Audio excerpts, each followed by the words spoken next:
অনেকদিন পর গ্রামে বিয়ে খেতে এসেছি। এবার কাজিন শিহাবের বিয়ে।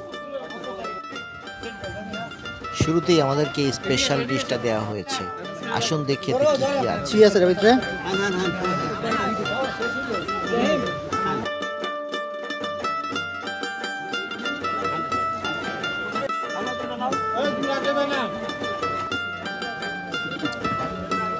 আর কি কি আছে ভিতরে আইটেম? ও পাপড়।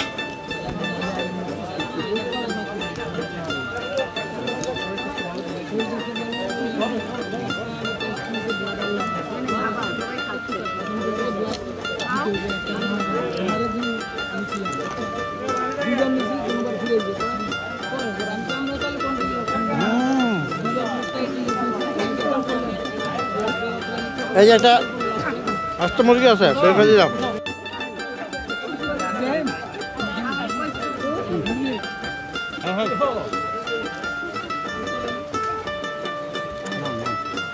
ইব্রাহিমের তো একক আধিপত্যের অবসান ঘটে গেল না?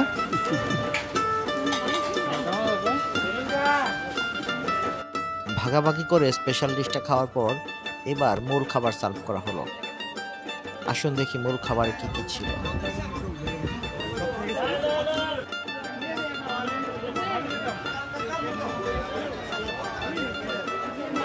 খাওয়া দাওয়া শেষে আমরা পাত্রীদের গ্রামটা একটু ঘুরে দেখার জন্য বের হই। বিষ্ণুপুর নামে এই গ্রামটা একটু পাহাড়ি অঞ্চলে হওয়াতে দেখতে বেশ সুন্দর। এখানে প্রচুর লিচু চাষ হয়। ঘুরতে ঘুরতে চলে আসলাম ফুফাতো দুলাভাইয়ের নতুন করে তৈরি করা লিচু বাগানে।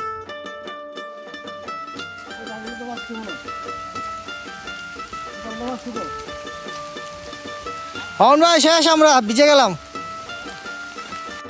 প্রায় 2-3 বিঘা জমির উপর তৈরি করা এই লিচু বাগানটা দেখতে না দেখতে বৃষ্টি শুরু হয়ে গেল। তাই দ্রুত ছুটে চললাম আমার বাড়ির দিকে।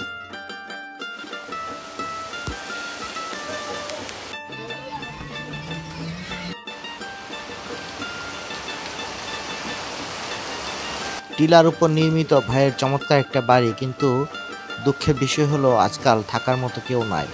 ওনারা সপরিবারে এখন ঢাকাতেই বসবাস করেন।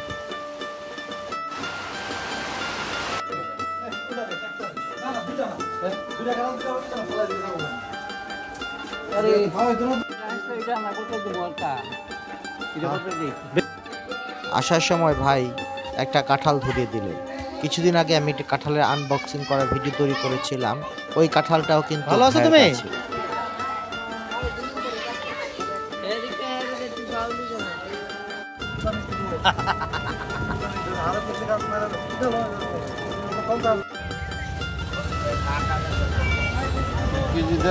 পরদিন সকালবেলা বরের বাসায় নাস্তা, ডিম ভাজি, গরুর মাংস, মিষ্টি আর সাথে রুটি।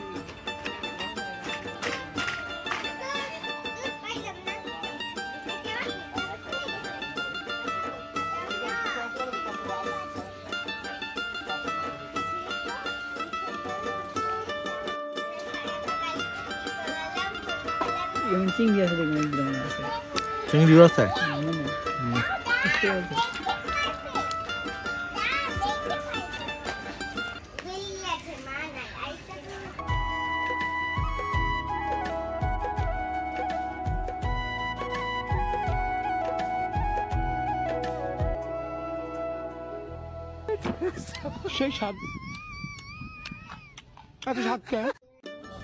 দুপুর বেলায় পাত্রের বাসায় বউ ভাতের খাবার। আসুন দেখি এখানে কি কি কি আছে। আছে আপনাদের এখানে? মিষ্টি, মোটা পাপড়, চিকন, আস্ত মুরগি, রঙিন পাপড়।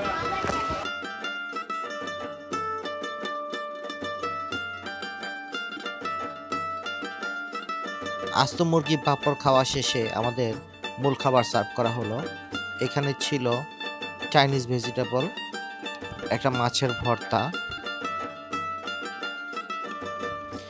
বেশ কয়েক পিস গলদা চিংড়ি, মুরগির রোস্ট এবং বিয়েতে আমাদের যেটা ছাড়া চলেই না, অর্থাৎ গরুর মাংস।